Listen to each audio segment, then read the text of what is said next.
Montana Territory, September 1882. Rain poured steady as a curtain from the sky, soaking the dirt road outside the broken-down church where the woman stood clutching two children against her skirts. Violet lightning lit the mountains behind her. The wind snapped her shawl. Her eyes, wide and tired, locked onto the man riding through the storm like he had been carved from the land itself. Victor Hale reined in his bay mare, water dripping from the brim of his hat. He took one look at the woman mud up to her calves, hair plastered to her cheeks, a baby boy crying in her arms, and a little girl shivering at her side, and swung down without a word. "You all right, ma'am?" he asked, voice low, steady. She nodded, but it was a lie. Her hands trembled as she patted the boy's back. "We just need somewhere to wait out the rain." Victor looked past her to the church, its roof half collapsed, door hanging off one hinge. That place wouldn't keep out a breeze, let alone a storm. The little girl coughed. The woman pulled her in tighter, her eyes darting toward the dark hills like she expected something to follow. "My name's Victor Hale," he said, gentle this time. "I got a cabin just over that ridge. Dry roof, warm stove. You and the children can come with me. I will not hurt you." She hesitated, but the baby let out a sharp, aching wail, and the girl looked up at her with red-rimmed eyes. "I am Mercy Dowling," she said quietly. "This is Emma, and this little one is Eli." Victor nodded once. "All right, Mercy. Let's get you all out of this rain." They rode in silence, Victor holding Eli close inside his coat, as Mercy sat behind him on the saddle, Emma tucked between them. The storm cracked above their heads, but he kept the mare steady through the mud. When they reached his cabin, just a simple timber thing nestled against the trees, he dismounted and helped them down without a word. He opened the door and motioned them inside. The warmth hit them like a wave. A fire crackled in the stone hearth. Mercy's shoulders sagged as she stepped in, Emma clinging to her hand. Victor didn't ask questions. He just took off his wet coat, hung it by the fire, and knelt to stir the coals. "There's stew left from supper. Not fancy, but it's hot." Mercy didn't answer right away. She was staring at the walls like she expected them to vanish. Then she nodded, voice barely above a whisper. "Thank you." Victor dished out bowls, set them on the table. Mercy fed the children first, then sat with her own bowl, still watching him like she was waiting for the catch. He kept his eyes on the fire. "You running from someone?" She flinched, then nodded. "My husband left 2 years ago. Said he was going to find work in Helena. He never came back. We were living near Billings after that, until the man who owned the land decided he wanted a wife." Her mouth tightened. "I told him no. That made him angry." Victor didn't press. He just nodded. "You are safe here." That night, Mercy slept in his bed with the children curled beside her. Victor took the floor without complaint. He woke twice to Eli crying, and both times he saw Mercy pacing the floor, whispering soft things to calm the boy. The second time, she looked over her shoulder at him. "I do not know what we are going to do," she said. "We have nothing." Victor stood, walked over, and took Eli from her arms. The baby stopped fussing almost instantly, his cheek pressed to Victor's chest. "You have these too," Victor said. "And now you have this roof." She stared at him, eyes shining with something like disbelief. "I will build them a home and a future," Victor said quietly. "You too, if you will let me." Mercy blinked, and a single tear slipped down her cheek. She nodded, just once. Victor did not touch her hand. He did not speak more than that. But she watched him carry Eli back to bed, tuck the baby in beside Emma, and she knew something had shifted. The next morning, the rain was gone. Sunlight broke through the clouds and lit the wet grass like glass. Mercy stood on the porch in one of Victor's flannel shirts, watching the trees sway. He came up behind her, holding 2 mugs of coffee. "It will take work, but I got land. Timber. I can build something bigger than this cabin." She looked up at him. "Why would you do that for us?" He shrugged. "You needed a place. I have one, and I reckon I would not mind if you stayed." Her lips parted, but nothing came out. She looked down at her children, playing in the dirt near the woodpile, laughing for the first time in weeks. She took the coffee. Their fingers brushed. Neither pulled away. By the end of the first week, Emma was helping Victor feed the chickens. Eli followed him everywhere, his little legs waddling behind the cowboy like he had decided Victor was his. Mercy sewed curtains from an old flour sack.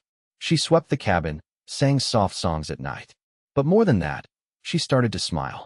Not often. Just enough for Victor to notice. Where did you learn to build? She asked one evening as he drew rough plans for a new house on a scrap of paper. My father. He was a carpenter. And your mother? Died when I was 12. She nodded, quiet again. I was 16 when my mama passed. After that, I raised my brothers until they found work and left. Seems we both know something about being left behind, he said. Mercy nodded. Her eyes met his. But you stayed. He reached across the table and brushed a stray curl behind her ear. I am not going anywhere, he said.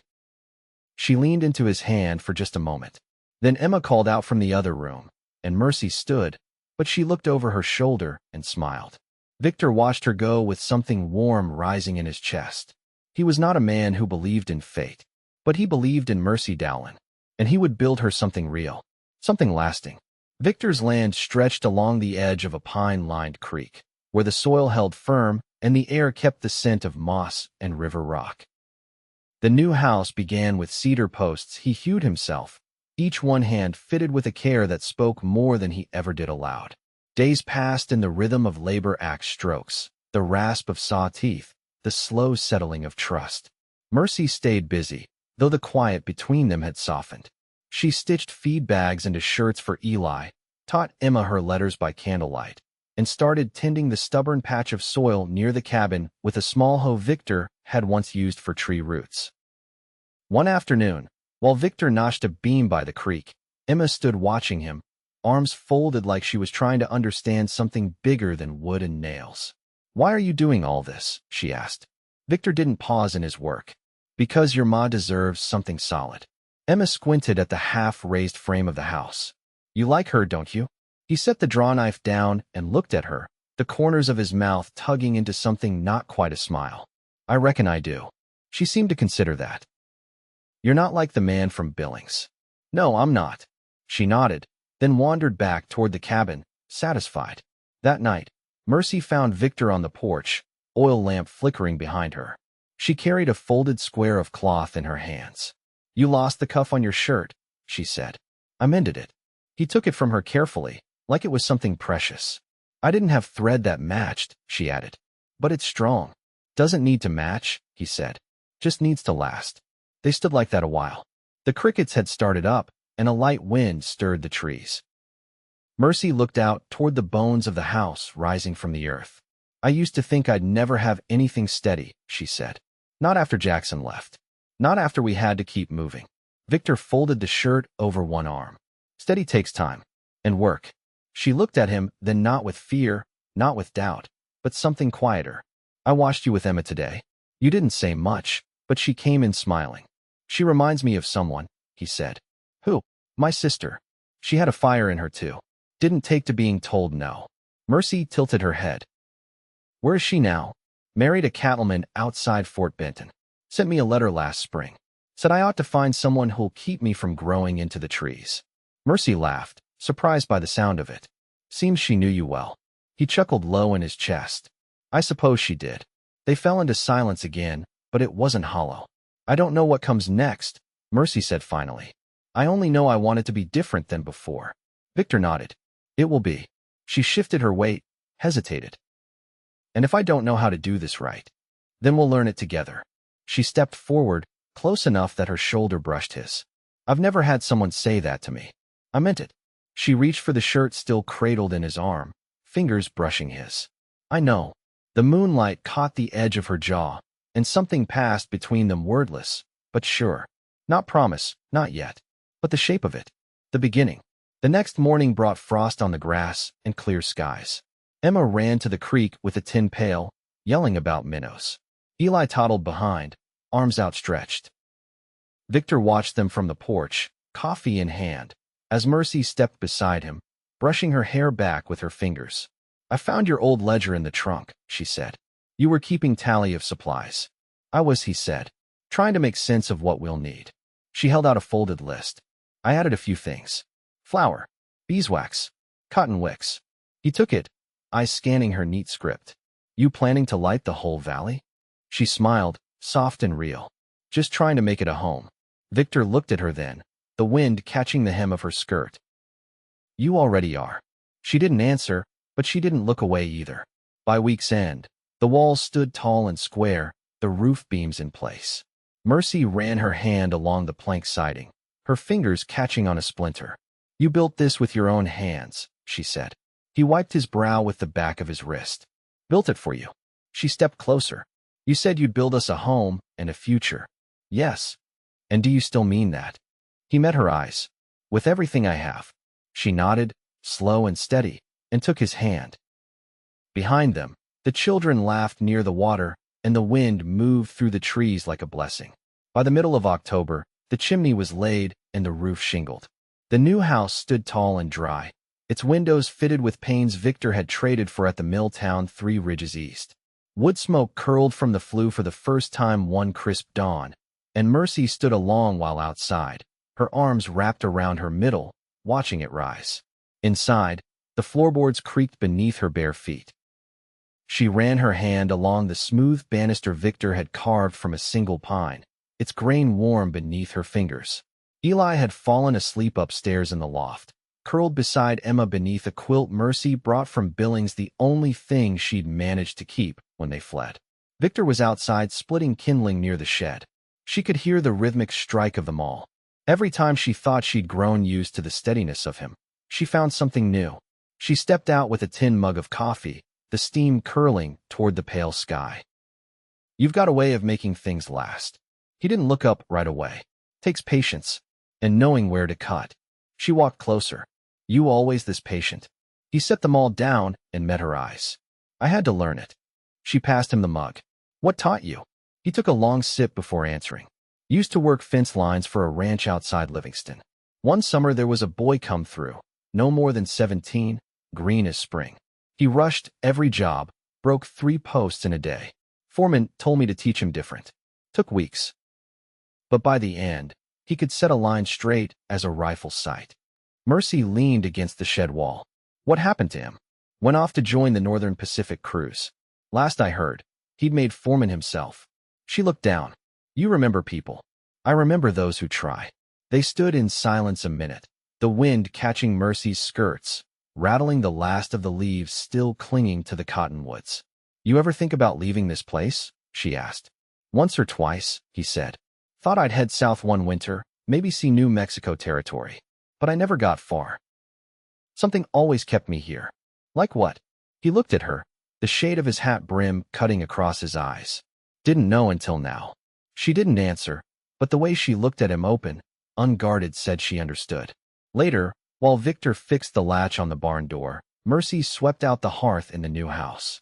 She found a small bundle wrapped in oilcloth tucked behind a beam. Inside was a hand-carved chess set, each piece shaped with care, the white ones smooth and light, the dark ones gleaming with polish. That evening, after supper, she set the board on the table between them. "You play?" Victor nodded once. "My father taught me before I could write my own name." She took the white pieces, let him take the first move. They played in silence, save the sound of wood tapping wood.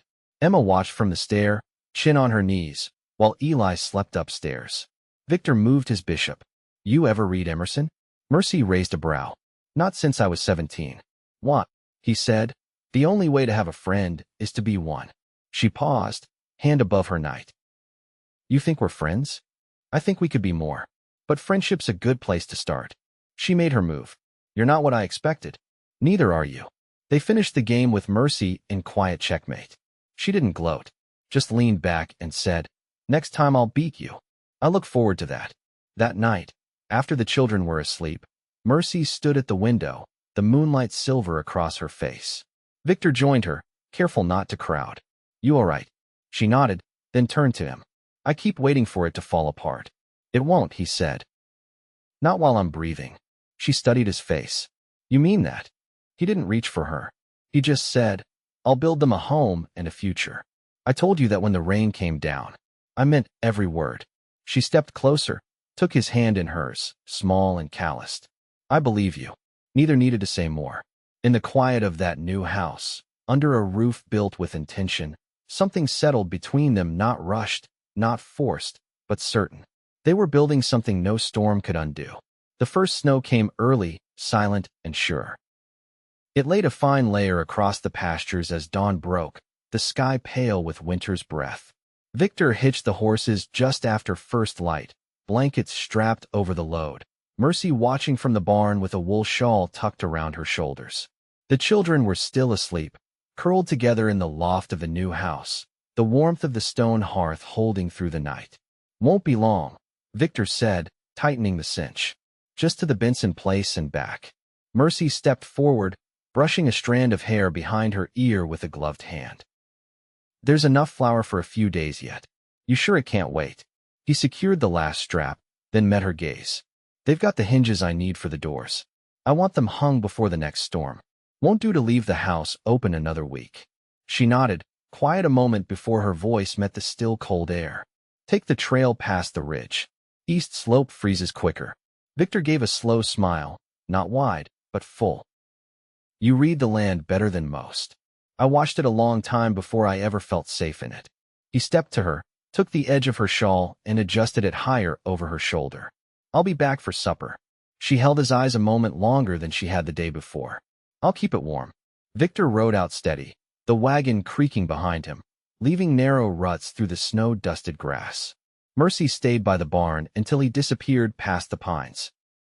By midday, Emma was helping Mercy patch a seam in one of Victor's shirts while Eli stacked wooden buttons along the floorboards like stones. The light through the glass panes was soft and slanted, catching dust in the air. "He always know how to fix things?" Emma asked, thumbing a needle. Mercy pulled the thread through her patch with practiced hands. "He knows how to listen to what needs mending." Emma nodded, then straightened. "Do you think we'll stay here for always?" Mercy looked at her daughter, eyes steady. "I think we already are." That evening, the wind picked up. Mercy stirred the beans over the fire, glancing out the window every few minutes. The sky had dimmed too fast, the kind of dusk that pressed in at the corners. When the clock ticked past supper, she set the plates aside and wrapped Eli in the shawl, pulling her coat on with the other hand. "Stay close," she told Emma, and they stepped outside. The cold bit sharp, but she didn't go far, just to the edge of the barn, eyes scanning the trail past the ridge. No sound but the wind through dry branches. Emma tugged her sleeve. "He'll come back." Mercy crouched beside her and pressed a kiss to her temple. "I know." But something pulled in her chest as she stood again. Something she hadn't felt since the night they'd run. Not fear exactly, just a memory of it. The wagon returned just after full dark, the wheels crunching softly over frozen ground. Victor's coat was stiff with frost, his cheek cut by an errant branch, but his eyes were calm. "Storm caught me near the riverbed," he said, stepping down. "Had to wait it out under the ledge." Mercy didn't ask questions. She just took his hand and guided him inside. Later, once the children were asleep, she sat beside him as he rested his ankle on a stool, boot drying near the fire. "You should have waited till morning," she said, not unkindly. He leaned back, hands folded over his stomach. Didn't want to leave the doors off another night. She reached over, thumb brushing the scrape on his cheek. Her touch lingered. "You built us a fine home," she said. "But you don't have to prove you belong in it." Victor's brow furrowed slightly. "I wasn't trying to prove, I know," she said. "But I've known men who thought they had to earn love through sweat and sacrifice. I don't need that." He was quiet a long moment. The fire popped and hissed. "What do you need, Mercy?" She looked at him, her hand resting on his. "I need someone who comes back." His fingers closed around hers, slow but sure. "I'll always come back." She leaned her head against his shoulder, the weight of the day easing between them. "Then that's all I'll ever ask." Outside, snow whispered down again, soft as breath. The land was quiet, the house warm, the future unfolding one steady promise at a time. The week before Christmas, Victor took the mule cart to a sawmill beyond the next ridge, leaving before sun-up with the promise to be home by dark. Mercy stood at the porch with Emma and Eli, the hills all blanketed in white behind them. She didn't wave. Victor had told her once he preferred farewells quiet, but she watched until the cart slipped into the tree line. Inside, she lit the stove and ladled the morning's oats into bowls while the children stirred beneath quilts.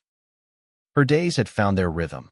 Emma hanging salt dough ornaments near the hearth, Eli chasing the cat Victor had rescued from a trapline, Mercy stitching new curtains from old feed sacks dyed with boiled walnut hulls.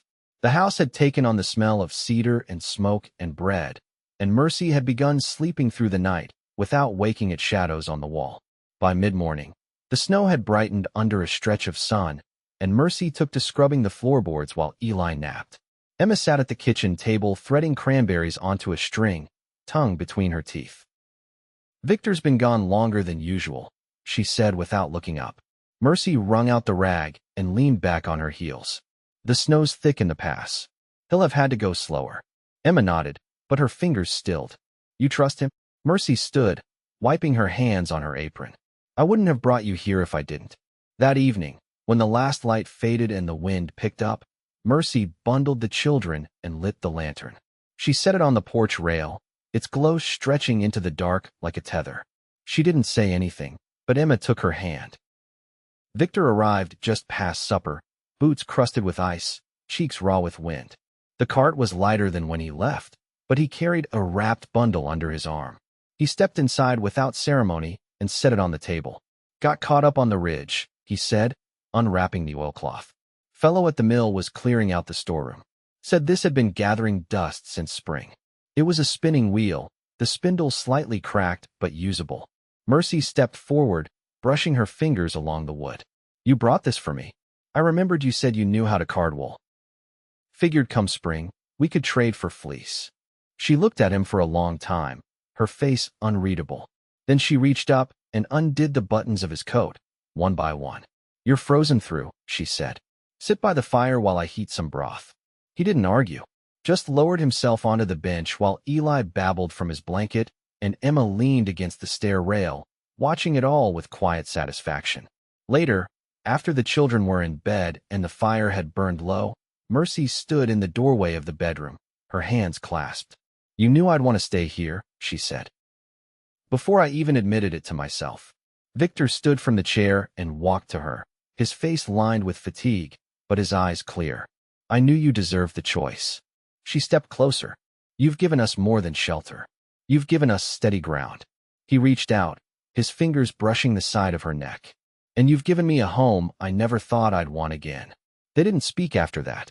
She leaned into him, and he kissed her with a reverence that came not from longing, but from having waited long enough to know what mattered. It was a kiss that belonged to the quiet hours when nothing needed explaining, when the past had fallen away and the future was only what they built, day by day. They married in January, under the cottonwood tree behind the house, its bare branches draped in snow. The preacher rode up from Red Lodge, his hands nearly too stiff to hold the book. Emma wore a shawl Mercy had stitched from wool Victor had traded for, and Eli toddled between them, his boots too big and his cheeks red with cold. There were no guests but the land, the trees, the small circle of sky above them. Victor spoke his promises with his hat pressed to his chest. Mercy gave hers with her hand in his, steady as the river. That night, they sat by the fire while the children slept upstairs, their hands woven together in silence. Outside, the snow deepened. Inside, the light held. In the seasons that followed, Victor built a second barn. Mercy began spinning wool and bartering for dyes. Emma took to writing letters to a girl she'd met at the trading post, and Eli learned to whistle through his teeth. The land gave them seasons: planting, reaping, resting. Nothing came easy, but nothing slipped away. One spring morning, Mercy stood barefoot in the doorway, the sun warm on her belly, her hand resting on the curve that had grown there slow and sure. Victor came up behind her, wrapping his arm around her waist, his chin resting against her hair. "Boy or girl?" he asked. "I don't care," she said, "as long as they're born into love." Victor kissed her temple. "They will be." And they were. That summer, with the wildflowers in bloom and the wheat rising strong behind the house, Mercy gave birth to a daughter. They named her Clara, after Victor's mother. Emma carried her around the cabin like a prize, and Eli insisted she liked him best of all. Years passed as they do, not fast, but full. The house stood firm through storms and winters. The land never turned soft, but it gave what it could if worked with care. Mercy taught all three children to read, to mend, to listen. Victor taught them to build, to plant, to keep their word. One evening, long after the sun had dropped behind the ridge, Mercy and Victor sat on the porch, their hands still joined. "They're growing fast," Victor said, watching Emma help Eli with the fence latch below. They'll have their own lives soon enough. He looked at her. The lines around his eyes deepened with time, but his gaze still clear. We built something real, didn't we? Mercy leaned her head against his shoulder. We did. The breeze moved through the trees, and the home they had made stood behind them, warm with firelight and laughter. And nothing had been taken away, only added to, only earned.